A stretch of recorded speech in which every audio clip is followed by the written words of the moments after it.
Scorpio, hi. Every time I start a new reading and I see my face on the monitor or on the screen, I think I'm reminded of that newsreel blooper with that girl who says, eyes so pale. I don't know if you've seen it. It's kind of worth seeing. It's like 18 seconds long. Anyway, that's the beginning of your reading. Hi, my name is Maria, and this is a reading for you, Scorpio. If you have major Scorpio placements in your chart, if you're a cross-watcher, or actually many other things could have drawn you to this reading. It can be true for many other reasons, because you either are going through a Scorpio transit, or you have a lot of other types of Mars or Pluto influence in your chart, or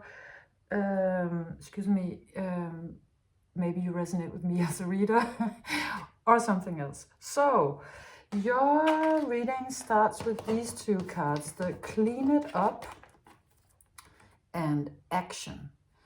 And they have a message about you being in the middle of some major cleanup, detox, rearranging, decluttering in some area of your life. It doesn't have to be your home. It could be, but it could be maybe you're undergoing a major sort of personal transformation, and you're cleaning up a lot of things on the inside. It could also be family business or other. But it is very supported that you do this cleanup. It's very clearly completely what you're meant to do. But it does look like it's a little bit of a confusing process, because you're trying to find out what can actually be cleaned up and what cannot be cleaned up. What can I do something about, and what can't I do anything about it? It's sort of like what is that saying is it from the AA, where it's Lord, give me the strength to accept the things I cannot change, to change the things I can, and to know the difference. Well, probably you know it. I don't remember exactly how it goes, but you are trying to find out which things are you gonna sort of have to live with, what things do you need to find your peace with, and what can you actually do something about? What would be within your power to change and to rearrange and declutter, get rid of, transform, all of it. Because this card, the Action card, it's very heroic. You actually have a lot of power at your disposal, and you have a lot of forward movement and support. This is sort of, it's reminding me a little bit of that very famous picture from the that describes the French Revolution. So it's sort of, you are doing something very revolutionary in your life, actually. But at the same time, this one comes out as a little bit sort of Don Quixote, is that how you pronounce that in English?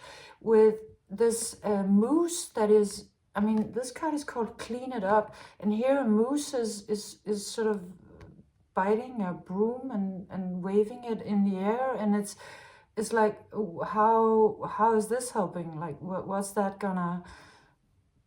It's a little bit like fighting against windmills. So there's a part of this process that is futile in a way, and then there's a part of it that is completely revolutionary, that can change everything.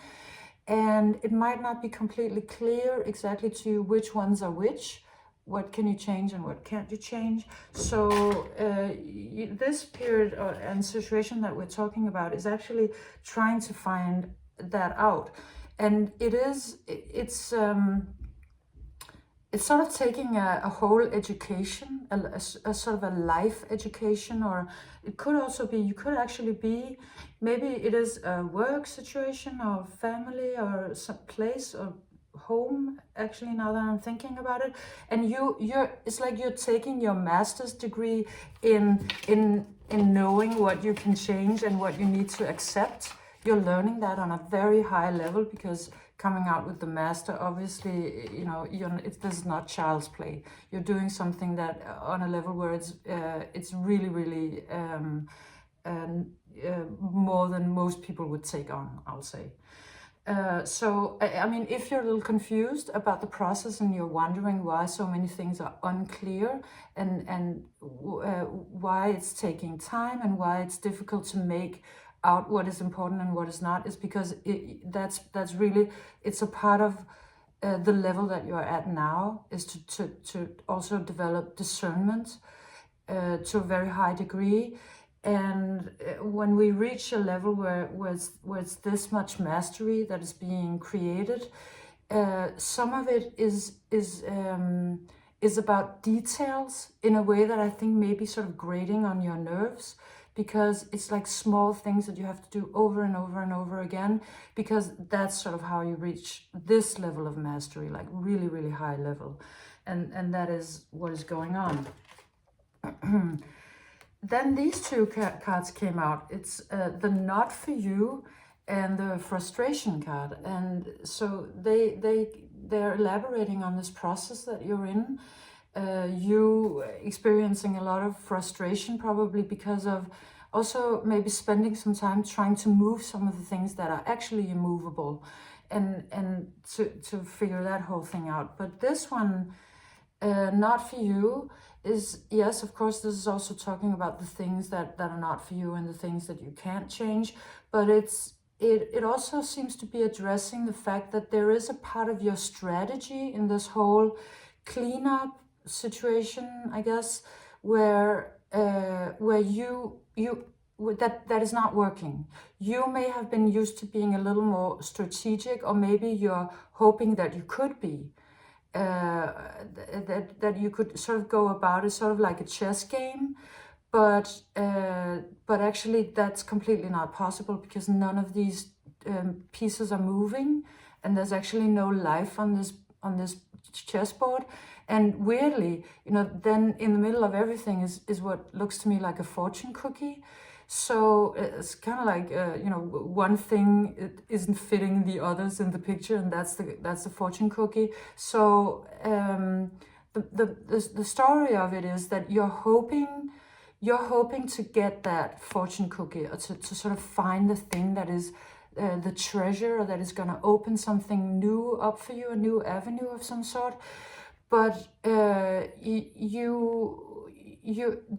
strategy that you used to use to get things is not going to work to open this cookie, or to get this fortune cookie to open, because this whole chess game is sort of like an old paradigm. It's something that is falling away, and so these means will not lead to this end, so to speak.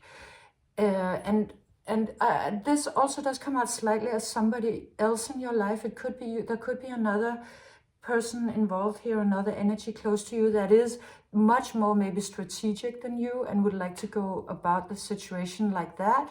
And you could be the one who's like, no, but actually I feel like there's a treasure here somewhere, and we should actually find that, and not only just do strategic things, because it stays within sort of a very narrow control type paradigm. And also, for some reason, if you can see that here is sort of like a sort of what was supposed to be a window, but it is actually a wall, and deep inside of it is a face. So this came out to me as stonewalling. So maybe if there is another person who sort of wants to go about this in another way than you, they may be stonewalling you. And that might also be adding to the frustration. But either way, you're frustrated, and if there's a second party to this, they are as well, for sure. This is coming out as just aggravation of maybe disputes, but also not completely being able to move things in the way that you or they had hoped that you would, or with that strategy. So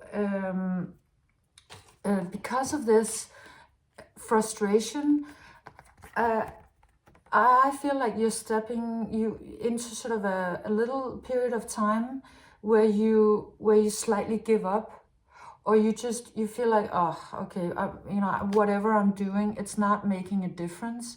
So I might just as well sit down and not try so hard, because I'm really tired of being aggravated, and I'm really tired of being frustrated and not knowing you know, which things I can move and which things I can't move. So it's sort of a little bit like banging your head against the wall. And because of it, I think you primarily, you reach sort of a point where you want to just let it go for a while, or completely maybe even, or you just I guess you stop working on it because because you're tired of the frustration. And so this comes out as a laziness, and actually, you know, doing less is absolutely not a bad strategy in this situation.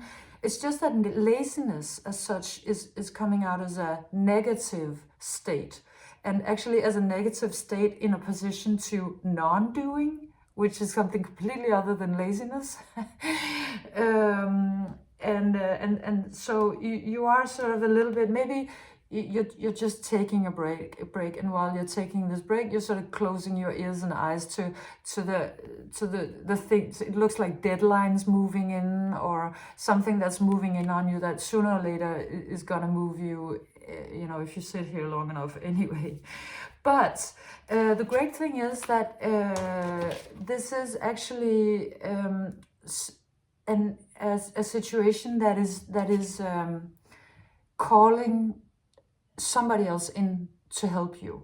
I mean, it could just be maybe you sit down for a moment, and this one realizes that you look tired, and they offer you a hand, because this card comes out. It's called a leg up.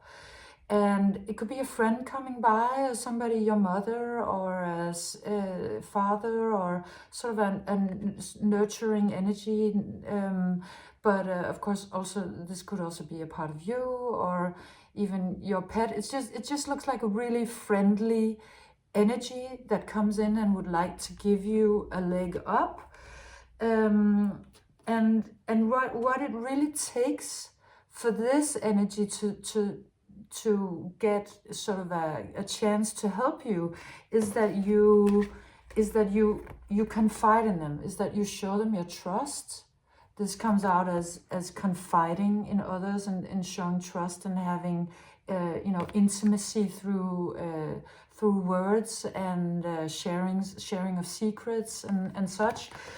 And so it is a friend, and it looks like they come in to offer you a hand, but it also, if you open up to this friend, if you tell them that maybe that you're frustrated, or that you're in this situation where maybe you're a little tired, and you would actually, you just need a friendly ear, that will actually open to a whole new field. Just the magic of sharing your frustrations with somebody who has a friendly ear, and who would actually like to give you a hand to help you, is bringing you into sort of a new situation with a totality, where somebody wants to help you. Maybe this person, but it could also be just the fact that you open up a little bit. Then other people start moving in, and are like, oh, Scorpio is opening up. We really want to be there. We really want to help. We want to, you know, show Scorpio that we care, and that we would love to nurture you if we get the chance, or we would love to help you or give you a hand. But maybe you'd kind of forgotten that was an option, and you were just doing everything on your own, possibly maybe with one partner, but really there's a lot of love and community, and helpful friends, family, all of it around you, and for this to sort of become a magic bullet is that you open up, is that you show the trust in the other to tell a little bit about what it is that you're actually thinking about, what's going on, what are your emotions about your situation, because it's bringing in this completely other energy where other people can catch you, and also because of these sort of reddish orange colors, it has a message of sort of the Hara chakra, and a little bit the lower chakra, is that which meaning that it's about, they give you a lot of safety. Actually, they really want to give you safety and security. They want to help you, and they also want to bring in the joy. They want to remind you of the joy. And I think that you or the person that you've been partnering up with has completely somewhere along the way forgotten the joy, because it's like it's disappearing with this strategic situation, and then these two have been dominating the frustration and the laziness, and they are also not joyful cards. So actually the fact that somebody comes in with just a friendly, you know, how are you doing, or you could be opening up to one of your friends. You know, there are many ways to answer that question, right? How are you doing? You just say something simple, or you could actually, maybe you grab the chance and you say, oh, you know what, I'm actually kind of, you know, fed up with everything at the moment, or a thing like that. And it's really bringing in all this color and beautiful rosiness. And then something completely surprising happens. You do sort of a quantum leap in your quests, in your let's say you're doing this big sort of cleanup job, you know, at work or in wherever it is that we're talking about, this project that you have, you suddenly do a quantum leap in it. And you yourself will probably be kind of, or you will be, or you are very surprised that this is happening, because you had sort of, you were in another headspace, and you were thinking, how do I work a lot to get this? And then suddenly this new energy is coming in, and it's saying, actually, it's not about working, Scorpio. That's actually not what's going to bring you. That's not what is going to give you the leg up. That's not what is moving you to the next level. It's talking to your friends. I mean, it's opening up about how you feel and having closeness, maybe intimacy, an intimate conversation, and yes, letting others come in to sort of help you. So the distance card comes out, and it's just mainly this jaguar, panther, big cat that is doing this incredible quantum leap that is standing out to me.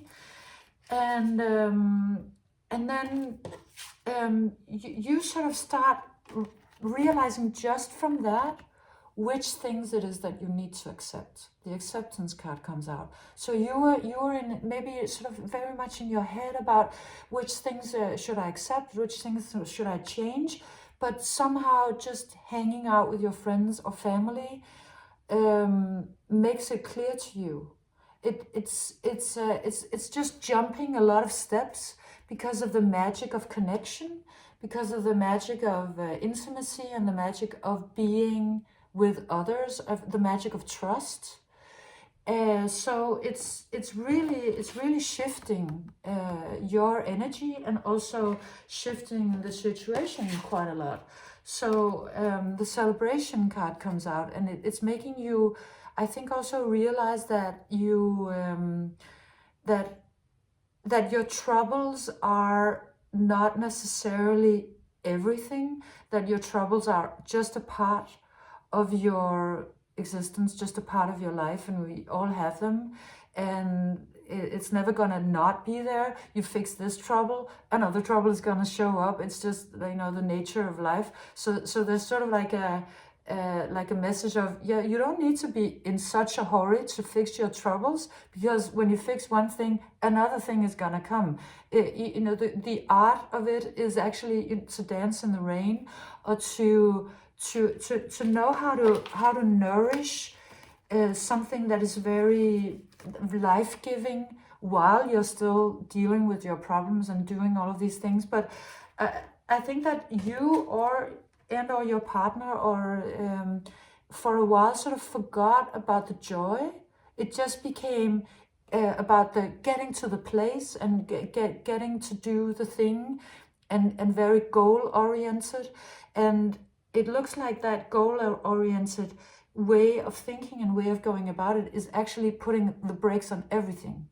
It just sort of stops it in its tracks and makes it immovable. And then that the fact that you start sort of looking, opening up, you know, to other parts of your life that can move into a flow state, then it does move you into a flow state, because this card comes out, which is called blessed. So you're being blessed for, I think, sort of spirit maybe applauding you for opening up, because as a Scorpio, that's not easy. And it's also not, it's not, what's that? You know, I'm looking for a word that's like non-dangerous, or it's not, I mean, it's not without risk, let's say, because you have a lot of depth, and you have a lot of, you have depth and width, what's it called? You know, you have your inner richness is so much that it's actually a little, to some people, it's a little extra. And you've experienced that, you know, since you were 2 years old, so you know that very well. And it's sort of a part of why you're not necessarily telling everybody how you're feeling, because it's, you know, you've just experienced that, you know, people pulled away because they couldn't handle it, or they couldn't understand it, or they would just tell you, oh, fix it, this, that, or the other way, like it's really quick, it's not a problem, and you're like, dude, you're not getting it at all. So but actually, this is saying the people who are in your life in this moment in time, they are actually able to understand. They might not, you know, might not talk with all of them about all of it, but they will, if you listen in on your intuition with them, you'll know that they can, each of them, go to a certain amount of depth with you without, you know, getting frightened or running away. And there is, of course, also an element of you having to take that chance. Of course, you have to take that chance to find out if you can trust them. You know, you can only find out by taking that step. It's coming out a little bit of, if you've ever seen Indiana Jones, that this is, I think, is it in the third one? It's kind of a spoiler. So, you know, if by some if you've been living on the moon the last 20 years and you haven't seen Indiana Jones, then this is a spoiler. But it's where he has to take a step into sort of the abyss, because because of the way the perception, how he's standing, he can't see that there's a bridge, and he can only find out by taking the step. Like, and it's a little bit like that, but it will bless you, will completely bless you, and it will shift you into this sort of quantum traveler, where you're not standing here with a broom and kind of shouting at the sky, but sort of just floating on this bubble of angel wings and fairy dust and pink shell. It's just really, really beautiful. So this is sort of how you will feel. You'll feel so much more light, and it's really, you know, you're realizing, oh, I might as well enjoy life, because there's going to be trouble all the time anyway. And I actually have a lot of love and support and people around me, and there's a lot of magic in that, and somehow that is moving me forward. So it's really, it is actually, because of this chess analogy, it's like doing what I don't know what that's called in English, but what the horse does like 2 steps forward and 1 to the side. So that is actually what you're doing, and it's completely shifting the situation and making it incredibly much more rosy and light. Yes, so I feel like I went on a complete rant. I hope you got something out of it, Scorpio. I hope you enjoyed it, and thank you for being here. If you did enjoy it, please leave me a like, and I hope to see you again soon. Bye.